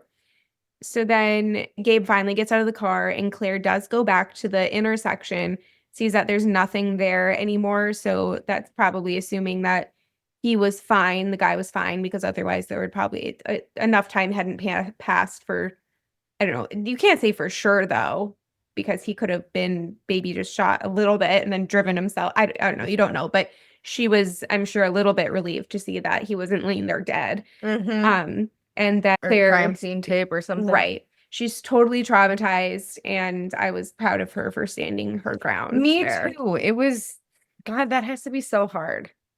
Yeah, especially because we know she loves him so much. Like, she was so, like, remember, take a second to think back to those intimate moments they shared, like in the shower when he was singing her that song about having like tangerine hair, like her hair's orange like a tangerine, and they were like, oh yeah, really close. And when he was sobbing on her bed after his brother died, and she was just like rubbing, and I don't know, they just had so many. Oh, and then in the car when she was like, tell me what you're scared of, and he said he made something up, and then he's like, okay, I'm scared that you're too good for me. And they just connected so much. It's just so devastating to see her go through this heartbreak. To piggyback on the these were my notes during that last scene. Random stranger stopping next to her and hitting on her in the middle of the road is absolutely disgusting. Don't even get me started on this topic, because I just want to run him over right now. Really? Oh my God. Oh my God. Oh my God. Okay, so he's dead. We need to kick Gabe out of the car. Oh my God, I don't even know what I would do right now. He is a fucking gun. I don't like this, because he could have seriously quickly overpowered her and grabbed the gun and shot her. Claire is very lucky right now. I don't know the probability of her living in this was real life. Also, she's driving back to the scene and everyone's gone. Did homeboy not die? Yeah. Yeah, it was I was like this during that roller coaster of emotions happening when you're watching. It was very shocking. I mean, I kind of assumed something bad was going to happen with her going to pick him up, but you don't really predict that. He just needs to stop pulling this fucking gun out. Thank God somebody took the gun away. Literally. So then David is cleaning up after Michael's service at the funeral home, and Nathaniel is there. Surprise, surprise. And asks him if he thinks he's in heaven, if David thinks that Nathaniel is in heaven or hell, and about God and stuff like that. And Nathaniel says something to David about them both going to hell, and references the Leviticus verse in the Bible that condemns gay people. And David stands up for himself and says, I don't believe in that anymore, which is so proud of him. And then Nathaniel kind of looks at him and lights a cig, and David looks smug, like he was proud of himself. And he tells Nathaniel that he doesn't think that Nathaniel's in hell either. And he tells Nathaniel that he misses him. So I felt like that was true growth on his part. Like very healing. Like he's going through this internal process of kind of, I don't know, forgiving his dad in some ways. And himself, and letting himself be. Right. And accepting his dad for all of the things he didn't like about him, you know. Which is huge. For sure. Definitely love that. And clearly he's also contemplating life and death too, because he's having the same conversation with Nathaniel as Nate had with Nathaniel about heaven or hell, life and death, probably partially because of Nate, because Nate is at risk of dying now that we all know he has AVM, or not we all, I guess David and Nate and us. So then Nate walks in to help David clean up and asks him about his sex life with Keith. He's still obsessed with asking people this. I LOL'd about David asking about Brenda to Nate, and Nate saying why she works so late, because it's like 1 o'clock. And he's like, wow, that is late. And he's like, well, some of her clients like her to put them to bed, you know.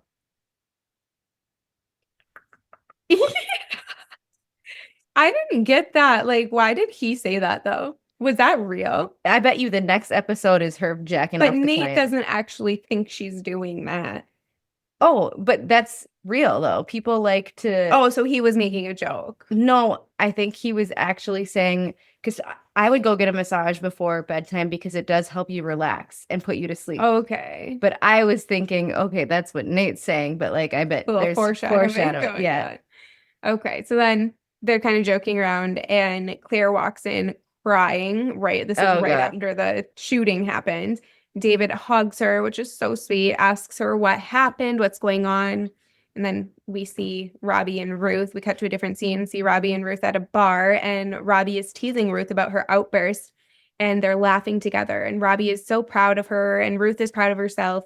And she tells Robbie she doesn't know how to thank him. And he says, "Don't thank me, just change." And he asks what she's going to do tomorrow to start her renovations. And she says, "That's none of your fucking business." And they laugh even harder and hug each other. So I loved that. love it. Love that. I'm so happy that Ruth got something positive out of this situation. But I think it was like also at the same time a somewhat dangerous situation for anyone to be in. And she just was kind of lucky that it ended up affecting her positively, which is exactly what you can say for a lot of like cults, honestly, because there's people who in different cults or different like big things like that, who even like the twin flames thing, there were couples who got together who are still together and like madly in love. So it was like, oh, that all worked out for them and it was like perfectly nice. But then there's some people who got completely their lives ruined from it. So it's like, this is literally mirroring that. If you have so much power and so little ethics, and you have all these people that are at your beck and call, will do whatever because they think that you are so smart, or you know this, or you're right, or you have this certain insight that they don't have, which is the power aspect of it. To destroy somebody's life. Yeah. But I'm glad it worked out for Ruth. So then Keith is at the Fishers collecting the gun for evidence and questioning Claire. And Claire tells him what Gabe was wearing. And Keith tells her she's doing the right thing. And Claire says that she feels like shit. And David tells her she'll feel worse if someone else gets hurt. And Claire tells Keith that when the detective asked her if she knew about the convenience store, she said no, but she really did know, and asked if that's really bad. And Keith tells her that it's not great, but she's telling the truth now, so not to worry. And he comforts her. And Claire asks if she will have to testify against Gabe because she really doesn't want to do anything like that. And Nate interjects and yells at her and asks her, like, why are you still protecting this loser? And Keith responds, because she loves him. So Keith was amazing. Yeah. Nate's reaction right now to Claire worrying about Gabe, it seems out of character for him. Like, I feel the same way as you, Nate, but lashing out like this when Claire is just very vulnerable, it just seems really sad and not really the time to get upset. Keith and David, hands down. I wonder what the fuck his problem is. Nate? Yes. Yeah, he is very impulsive. Yeah. I think in this situation and in a lot of situations. But I totally agree. I don't see how he thought that was going to help the situation at all. He's not. It's another instance of him like being in this stressful situation and not thinking before he speaks, not thinking about what he says, how it might affect other people. Just like when he was talking to those parents of the football player who died, and he was like, "Oh yeah, my dad said wouldn't let me play football in high school because it was too." So that's one example of him not thinking before he speaks. Luckily, he caught himself there. Then you can go back to the pilot episode where he had that meltdown at Nathaniel's funeral and was like yelling and throwing shit and like was sterilized, whatever. And it ultimately ended up being good for Ruth because it let her emotions out. But that was another example of him not really thinking about how his actions or words would be perceived or taken by those around him, because that did really, while it was good for Ruth, it was hurtful for David and whatever. So I think what we can take from like him at this point is that is a pattern of his is when he's in distress, which clearly he's in distress because he cares about and loves Claire and is worried about her, but it's like knee-jerk reactions. He doesn't think it just comes out, which is a very common thing for a lot of people, I think, but it's just very, very abrasive. Yeah, apparent with him. So then David says that they understand, but he wishes that she told them about this sooner, and asks how long she's known about the embalming fluid. And she says not that long, and she tried to tell Nate. And he yells and asks, when did you try to tell me that? And then Keith says, she's telling you now. All right. Nate apologizes. Good. Then Keith tells Claire when she's ready, she'll need to come down to the station for questioning. And she asks if he will be there, which was so sweet to see that he was finding comfort in him. And he reassures her that he will be. And Keith and David look at each other lovingly, which was so cute. And they're both showing up for each other in really important ways, which is huge for them. Like David being there for Keith with the whole Carla situation, and then now Keith being there for him. Yeah. With Claire. It's like perfect storm. Yeah. But like in a good way. And where's Eddie? Not for Eddie though. Poor Eddie. Yeah. And that's the end of the episode. That's how it ends. Okay, so date mate, cremate. I did this really fast. So if you think of better people, we can totally change these out. But I put Eileen, the psychic, the plan lady, and then Brenda's bitchy teacher. Okay, I kind of like this one. Okay. We also have to do MVP and blind ranking. Date. Ooh. I will date the plan lady. I'll mate Eileen, and I'll cremate Brenda's teacher. So you're gonna marry the plan lady? No, date is fuck. Mate is fuck. No, it's fuck, marry, kill. But mate, when you mate, you fuck. That's how we've been doing it. Oh, have we been doing it that way the whole time? Well, I know you knew, because when we would do it before, you would like, okay, say, wait, date is fuck, or okay, so fuck. So I know we were doing it right. Okay, so just today I'm off? Yeah. But maybe I should have written mate, date, cremate. Yes. That's what it is. Yes. Okay, so I'm going to mate the plan lady. Yeah. I'm going to date Eileen, and I'm going to cremate Brenda's teacher. Okay. Why are you going to mate the plan lady? She's energetic. Yeah. And she's intuitive. She'll know the things. Very. And Eileen, I think I would get along with her. She's also intuitive. And supportive. Very supportive. I don't feel like I'd have to explain myself a lot. Comforting. She's very motherly and like, yeah, I think we would make a good team. And I don't know, Brenda's teacher, bye. I didn't hate her. I didn't love her. Yeah, I agree. I would probably do the same, but I could swap out the plan lady and Brenda's teacher, probably. But I also would rather mate the plan lady. So I think my true answer would be what you just said. But I agree. Eileen, hands down, would be my date because she is the most level-headed, kind, warm, loving, supportive out of the three. The plan lady, definitely fun and interesting and good at performing. She'd be great for a one-night stand. Yeah, honestly, Brenda's teacher seemed just like a dud, and although she's probably really smart, she seemed closed and not open to criticism. Yes, which is a huge turnoff. And not open to compromise or building relationships. Yeah, good luck having a disagreement in a marriage with her. Fuck that. Okay. So who would your MVP for the episode be? Keith. For coming through at the end with Claire. What about you? I can get behind that. I'm going through and trying to think if I can think of any other contenders. Man, I don't know. Nobody. I mean, maybe Ruth for having like a breakthrough. Or Claire for doing the right thing. Yeah, making the right decision. Actually, I feel like Claire would be the better one.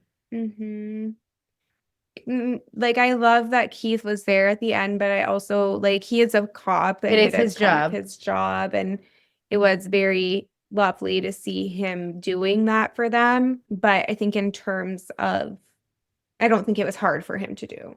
No. You know what I mean? And we did say how hard and tough of a situation Claire was in. Yeah. And I would probably, I don't know, either Claire or Ruth, because, I mean, just from the most obvious perspective, Ruth had the biggest breakthrough or growth, I guess, but it's also kind of muddied by the source of that breakthrough. And like, I don't love all of the vibes with the plan and everything, but I am really proud of her for having those boundaries and for really putting effort into trying to make her life better instead of just continuing to be sad and miserable. But Claire too, yeah, I don't know. I could get behind both of those. We can say both or whatever. I don't know. We can have two MVPs for this one. No one's counting anyway. I don't think. We did say we would go back and count eventually, but either one of those, truly. Okay, blind ranking on a scale of 1 to 13. We've taken slots 5 and 6. Episode 1 of season 2 was in slot 5. Episode 2 of season 2 is in slot 6. So this one, I think it has to be above them. I would have to give it a 4 because of the gunshot. It's a very memorable episode. I could do 4. It's really hard. A lot hard. happens. It's really hard because I have no idea what's coming in the like any given next episode, and I don't want to boost this one up too far. Right. So we're just like kind of defaulting to going in the next slot, but I don't want to put it up higher than a 4 or put it after either. So I think 4 would probably, unless you think it would be higher than a 4.